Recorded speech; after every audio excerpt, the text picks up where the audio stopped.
নমস্কার, কেমন আছেন সবাই? আশা করি সকলেই ভালো আছেন এবং আমার যে ভিডিওগুলোতে আপনারা দেখছেন, আমি চাইবো সেগুলোতে যদি একটু কমেন্ট করেন তাহলে খুব ভালো হয়।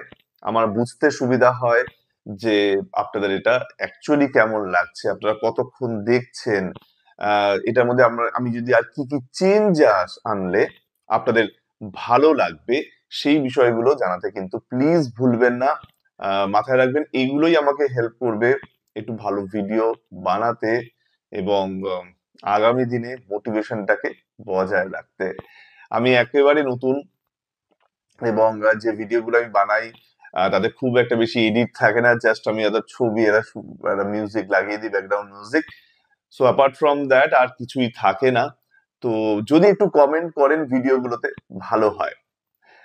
আজ আরো একটি ভিডিও এনেছি আপনাদের জন্য। সেই ভিডিওতে আমি তুলে ধরবো হচ্ছে দিল্লির সিআর পার্ক, সেখানকার কালী মন্দির এবং তার সংলগ্ন এলাকা নিয়ে।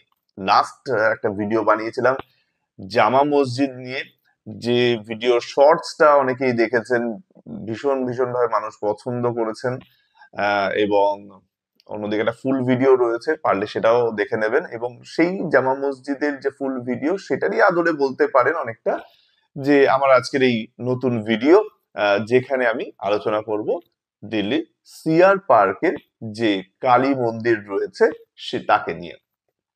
তো দিল্লির যে সিআর পার্কের কালী মন্দির, এই কালী মন্দির অ্যাকচুয়ালি স্থাপিত হয়েছিল 1984 সাল নাগাদ।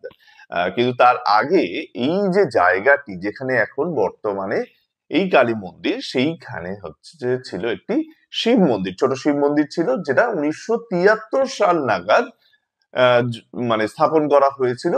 এবং 1984 সাল নাগাদ স্থাপন করা হয়েছিল। শুধু কালী মন্দির নয়, তার সঙ্গে সঙ্গে রাধা কৃষ্ণের একটা মন্দিরও রয়েছে, সেটাও একই সঙ্গে স্থাপন করা হয়েছিল বলে জানা যায়। এবার এই মাঝখানে 1977 সাল নাগাদ এখানে কিন্তু দুর্গাপুজো শুরু হয়েছিল। এবং এই যে দুর্গাপুজো শুরু হয়েছিল সেই দুর্গাপুজো কিন্তু আজও চলছে। এবং সেই দুর্গাপুজো দেখার জন্য গোটা দিল্লি, নয়ডা বা মানে এনসিআর যে এলাকাটি, দিল্লি এনসিআর, সেখানকার যারা বাঙালিরা তো বটেই, এর পাশাপাশি ভিন্ন ধর্মের মানুষরাও কিন্তু এখানে ভিড় জমান। এবং এই জায়গাটিতে এতটাই জমজমাট হয়ে থাকে যে অন্যান্য জায়গায়, ধরুন নয়ডা হচ্ছে বা হরিয়ানা হচ্ছে, পাঞ্জাবে হচ্ছে, কোথাও যদি বাঙালিরা ছোট ছোট ভাবে দুর্গাপূজা করেও থাকে, সেই জায়গাগুলো অতটাও পপুলারিটি পায়নি যেটা দিল্লি সিআর পার্ক পেয়েছে। কারণ এটা একটা ম্যাসিভ আকারে হয় এবং প্রচুর মানুষের সমাগম হয় এই জায়গায়। এবং তার পাশাপাশি কিন্তু এইখানে আসলে অ্যাকচুয়াল যে ভাইবটা সেটা মানুষ পেতে শুরু করেন, এমনটাই কিন্তু মানুষের ধারণা। যদি এখনো পর্যন্ত আমি কখনো পার্টিকুলারলি একেবারে ওই দুর্গাপুজোর সময় সেখানে যাওয়ার সুযোগ আমার কাছে হয়নি, কিন্তু কালী পুজোর আগে আগে আমি এই গেছিলাম এই জায়গায়। দেখতেই পাচ্ছেন ভিডিওতে সেটা। তো এই যে কালী পুজোর আগে আগে যখন আমি যাই, তখন দেখেছি এই দুর্গাপুজোর যে কাঠামো বা ওই যে প্যান্ডেলের যে বাঁশগুলো খোলা রয়েছে ভিন্ন জায়গায়, তাই একটু নোংরা লাগছিল জায়গাটি। কিন্তু অ্যাকচুয়ালি কিন্তু এটা খুব পরিষ্কার পরিচ্ছন্ন থাকে। এবং ভিতরে গেলে আপনারা দেখতে পাবেন যে প্রতিদিনই কিন্তু পুজো হয়, আরতি হয়। এবং সেখানেও, আমি বলতে চাইছি, সেখানেও এত মানুষের ভিড় হয় যেটা কিন্তু দেখে আপনার মনেই হবে না কখনো যে এটা পশ্চিমবঙ্গ বা কলকাতা থেকে একেবারে বাইরের কোনো একটা জায়গায় হচ্ছে। কারণ এই যে গোটা এলাকাটা, সেই গোটা এলাকায় বহু বাঙালি বসবাস করেন এবং যে কারণে এই জায়গাটিকে বলা হয় বাঙালি কলোনিও। সিআর পার্ক, যার পুরো নাম হচ্ছে চিত্তরঞ্জন পার্ক, যে চিত্তরঞ্জন পার্কে যেখানে এই কালী মন্দিরটি প্রতিষ্ঠিত, সেই জায়গায় একটা ছোট্ট, বলা যেতে পারে একটু পাহাড় বলা হয়, টিলা, হ্যাঁ, ছোট্ট টিলার উপর এটা প্রতিষ্ঠিত মন্দিরটি। এবং যে ভিতরে গেলে আপনি বুঝতে পারবেন বিশাল জায়গা জুড়ে কিন্তু এই মন্দিরটি রয়েছে। তবে যেটা বললাম প্রথমেই, যে শুধু কালী মন্দির নয়, শিব মন্দির এবং তার পাশাপাশি রাধাকৃষ্ণের মন্দিরও এখানে পাবেন আপনারা। এই ভিতরে প্রবেশ করার পর আপনারা আরো কিছু ফেসিলিটিস পেতে পারেন যেটা সাধারণ মানুষের জন্য করা হয়েছে। একটা সুবিশাল লাইব্রেরি রয়েছে, যে লাইব্রেরিতে ঢুকে আপনি বিনামূল্যে পড়াশোনা করতে পারেন। ভিন্ন টপিক নিয়ে প্রচুর বই রয়েছে, বসার জায়গা রয়েছে ভালোভাবে, এবং সেখানে বসে আপনারা কিন্তু আপনার যা জ্ঞান বা আপনার পছন্দের বই সেগুলোকে পড়ে নিতে পারেন। এবং অ্যাট দ্য সেম টাইম এখানে আপনি পেয়ে যাবেন একটি ডিসপেন্সারিও। সেই ডিসপেন্সারিতে আপনাদের যদি কখনো অসুস্থ বোধ হয়, সেই ফ্যাসিলিটিও আপনারা কিন্তু এখান থেকে পেতে পারেন, যে একটা ওষুধ খেয়ে সেখানে একটা সুস্থ হবার সুযোগ রয়েছে। এছাড়া কি কি রয়েছে? এছাড়া যে নিত্যদিনের পুজো হয়, সেই নিত্যদিনের পুজোতে পুজো শেষ হওয়ার পরে আপনাদের কাছে প্রসাদ দেওয়া হয়, এবং ভক্তরা সেখানে লাইন দিয়ে এই প্রসাদ গ্রহণ করেন, এবং সেই প্রসাদ খাওয়ার পর সেখান থেকে তারা নিজ নিজ গন্তব্যে চলে যান। তো এই হচ্ছে একটা ছোট্ট গল্প, যেটা দিল্লির সিআর পার্কে কেন্দ্র করে আমি আপনাদের সামনে রাখলাম। কিন্তু এর পাশাপাশি যেটা আপনাদের বলেছিলাম, যে জামা মসজিদ, যে ভিডিওটা আমি তৈরি করেছিলাম, সেখানে জামা মসজিদের কাহিনীর পাশাপাশি আপনাদের জন্য আমি রেখেছিলাম খাবারের গল্প। সেই খাবারের গল্প এখানেও রাখবো আপনাদের জন্য। চলুন শুরু করা যাক খাবারের গল্প। তো খাবারের গল্প মানে যেটা আমি একটু আগে আপনাদেরকে বলছিলাম, যে এই এলাকাটি মূলত বাঙালিদের বসবাস। এই এলাকাটিতে আহ বহু মানুষ আসেন বাইরে থেকেও, যারা সংলগ্ন এলাকায় থাকেন, এবং শুধুমাত্র বাঙালিরা নন, অবাঙালিরাও এখানে ভিড় জমান ভিন্ন ধরনের বাঙালি ডিশ খাওয়ার জন্য। এবং তার পাশাপাশি বাঙালি যে সবজি বা ভিন্ন আইটেমস, যেগুলো কলকাতা থেকে হয়তো মানুষ নিয়ে আসছেন বা এখানে কিছু জিনিস বানিয়ে নিচ্ছেন, কারণ এই এলাকাটিতে যে সমস্ত ব্যবসায়ীদের আপনারা পাবেন তারাও কিন্তু বাঙালি। অর্থাৎ দিল্লিতে এই এত বড় বাঙালি কমিউনিটি আর কোথাও নেই। এবং যে কারণে, যেটা আমি শুরুতে বলেছিলাম, যেটা ভাইব পাওয়া যায়, আপনি এই এলাকায় আসলে আপনার মনে হবে যেন আপনি আপনার পাড়াতে রয়েছেন। এবং যে কারণে মানুষ এখানে ভিড় জমান। তবে হ্যাঁ, খাবার দাবারের দাম বা শাকসবজির দাম একটু এক্সপেন্সিভ লেগেছে আমার কাছে। যেমন আমি যদি মাছের বাজারের কথা বলি, পার্টিকুলারলি মাছের বাজারে গিয়ে মানে একদম ফ্রেশ মাছগুলো আমি দেখেছি, কিন্তু আমি একটা মাছেরই দাম জিজ্ঞেস করে বিশ্বাস করুন, এবং তারপরে আমি আঁতকে উঠেছিলাম। সেটা হচ্ছে লোটে মাছ। আমার ভীষণই প্রিয় লোটে মাছ। সেই লোটে মাছের দাম, যেটা আমরা কলকাতার মার্কেটে মোটামুটি ভাবে 150 থেকে 180-র মধ্যে পেয়ে যাই কেজি, সেইটাই কিন্তু দিল্লির মার্কেটে সেটার দাম হচ্ছে 400 টাকা প্রতি কেজি। তবে হ্যাঁ, যেটা বললাম, ফ্রেশ মাছ আপনি পাবেন ডেফিনেটলি। এরপর আমি আর কিছু জিজ্ঞেস করার সাহস পাইনি, ওখান থেকে বেরিয়ে এসেছিলাম। বেরিয়ে আসার পরে আমি সবজি মার্কেটে গেছিলাম। তো সবজি মার্কেটে ভিন্ন জিনিসের দাম ভিন্ন রকম যেমন হয়ে থাকে আর কি। তো আমি মোচা, আমার খুব প্রিয়, মোচার দাম জিজ্ঞেস করেছিলাম। সেখানে মোচার দাম বলেছিল 50 টাকা পিস। ঠিক আছে, মানে কলকাতাতেও মোটামুটি 30-35 টাকা, তো 10-15 টাকা এক্সট্রা হতে পারে। কিন্তু আজকে উঠেছিলাম পুঁই শাকের দাম শুনে। পুঁই শাকের দাম কত জানেন? যে পুঁই শাক কলকাতার মার্কেটে আমরা মোটামুটি 30 থেকে 40 টাকা প্রতি কেজিতে পেয়ে যাই, সেই পুঁই শাকের দাম এখানে ছিল হচ্ছে 120 টাকা কেজি। এবং এখানে না 250 গ্রাম করে বলে, মানে 1 পাও বা 1 পোয়া, যে যেরকম ভাবে উচ্চারণ করে, তো এরকম ভাবে বিক্রি করা হয়। সেখানে 250-র দাম বলা হয়। এবং প্রথমে মনে হবে বা 30 টাকা পাও, মানে 30 টাকা পাও বলছে, কিন্তু 30 টাকা তো কেজি বলছে না, যে কারণে হয়তো একটু আপনার কনফিউশনও হতে পারে, তাই জিজ্ঞেস করে নেবেন। নারকেলের দাম জিজ্ঞেস করেছিলাম, বলেছিল নারকেল মানে যে নারকেল আমরা ওই রান্নায় দিয়ে খাই, সেই নারকেলের দাম 80 টাকা একটার দাম। তাও আমি বলবো মোটামুটি ঠিক আছে, কারণ কলকাতাতেও ওটা 50-60 টাকার মধ্যেই বিক্রি হয়। আচ্ছা, এবার চলে আসি যে একদম ফাস্ট ফুড, মানে সন্ধেবেলা তো ফাস্ট ফুড খেতে আমাদের প্রত্যেকেরই মন চায়। সেই ফাস্ট ফুড কি রকম? আমি কোনো এটা বলতে পারেন যে ফুড রিভিউ করছি না, বাট খেতে ভালোবাসি। হয়তো দেখে মনে নাও হতে পারে আমাকে যে আমি প্রচুর খাই বা খেতে ভালোবাসি, বাট ট্রাস্ট মি, আমি ভীষণ খেতে ভালোবাসি, এবং I have a very good test Buds. তো ইভেন আমি নিজে রান্নাও করি, খুব ভালো রান্না করি। একটু ছোট্ট প্রমোশন করে দিলাম।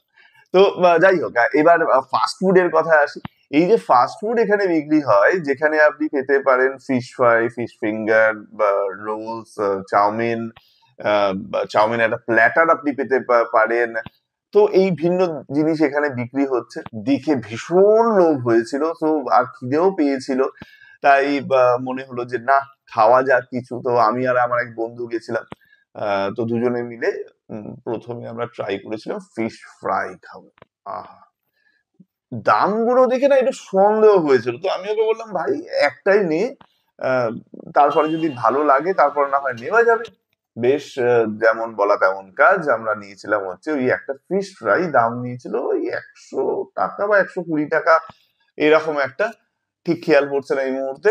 তো ওই 100-120 টাকার যে ফিশ ফ্রাই, মোটামুটি সাইজটা ধরুন এইরকম মতন, চওড়ায় এতটা, ঠিক আছে।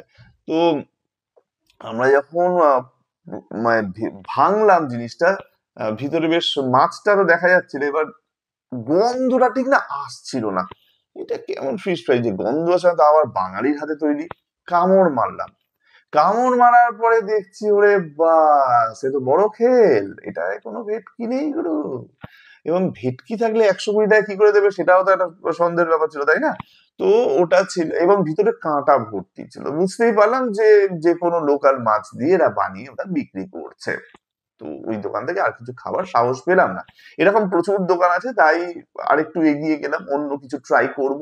তো সেই অন্য কিছু আমরা কি ট্রাই করলাম, অন্য কিছু এরপরে গিয়ে দেখলাম যে না, অন্য কিছু ওই ফ্রাই টাই খেয়ে লাভ নেই, একটা কাজ করা যাক, চাইনিজ প্ল্যাটার বিক্রি করছে, চাইনিজ প্ল্যাটার খাই। সেখানে কি কি ছিল, সেখানে আপনি চাউমিন বা ফ্রাইড রাইসের সঙ্গে আপনি বাকি জিনিসগুলো নিতে পারেন, এবং সেখানে ভেজ নন ভেজ দুটো আইটেমই ছিল। আমরা নন ভেজ নিয়েছিলাম, সেখানে এক পিস করে ভিন্ন স্বাদের চিকেন দিয়েছিল। ভিন্ন স্বাদের বলতে ধরুন শেজওয়ান চিকেন, তারপরে হয়েছে চিলি চিকেন, তো এরকম করে ভিন্ন স্বাদের 5 রকমের 5টা চিকেন পিস দিয়েছিল। সাইজ মোটামুটি ঠিকই আছে, কোনো অসুবিধা নেই।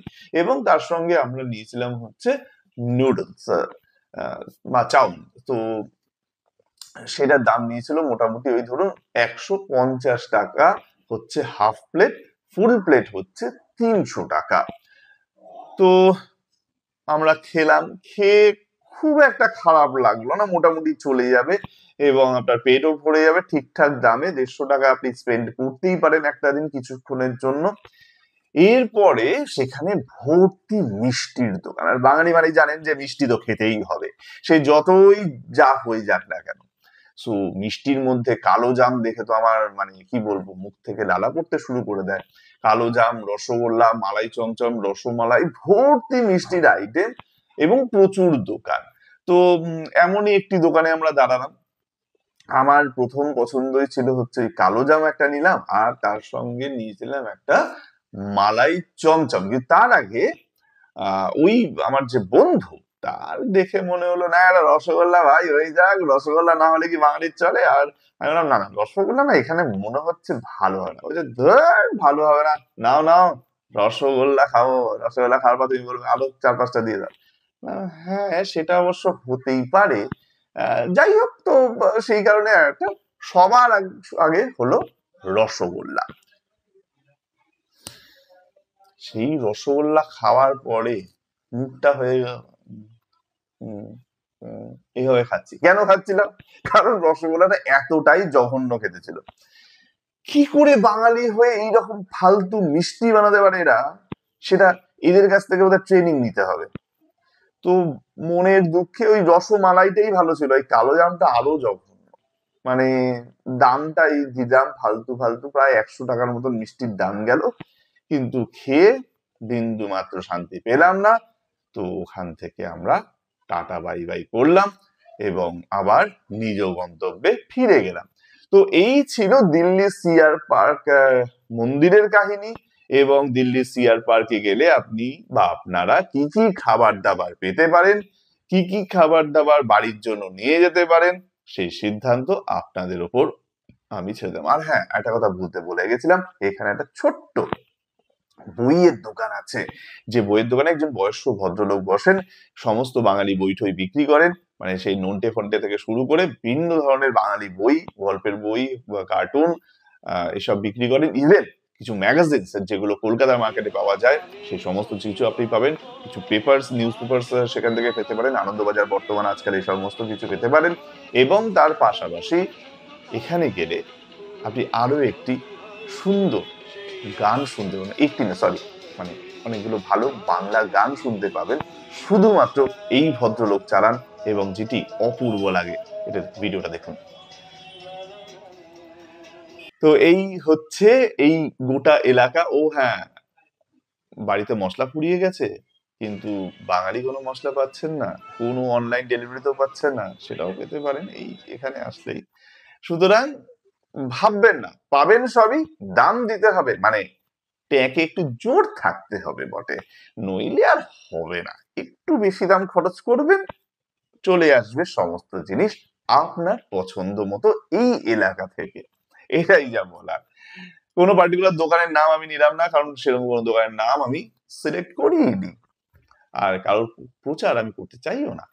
তাই আপনারা আসুন, নিজ চোখে, নিজ খাওয়া দাওয়া করে, নিজে ধরে সমস্ত কিছু এক্সপিরিয়েন্স করুন দিল্লির সিআর পার্ক অঞ্চলে। আজকের ভিডিও এখানে শেষ করছি, আবার কখনো দেখা হবে অন্য ভিডিওতে। ততক্ষণ আপনারা আমার ভিডিও দেখতে থাকুন, এবং অবশ্যই please please please please please জানাতে ভুলবেন না যে এই ভিডিওগুলো কেমন লাগছে এবং কোন জায়গায় আপনাদের খারাপ লাগছে। ভালোটা আমি জানতে চাই না, কোন জায়গায় আপনাদের খারাপ লাগছে, যাতে আমি সেই জায়গাগুলোতে ইমপ্রুভমেন্ট আনতে পারি। ধন্যবাদ, নমস্কার।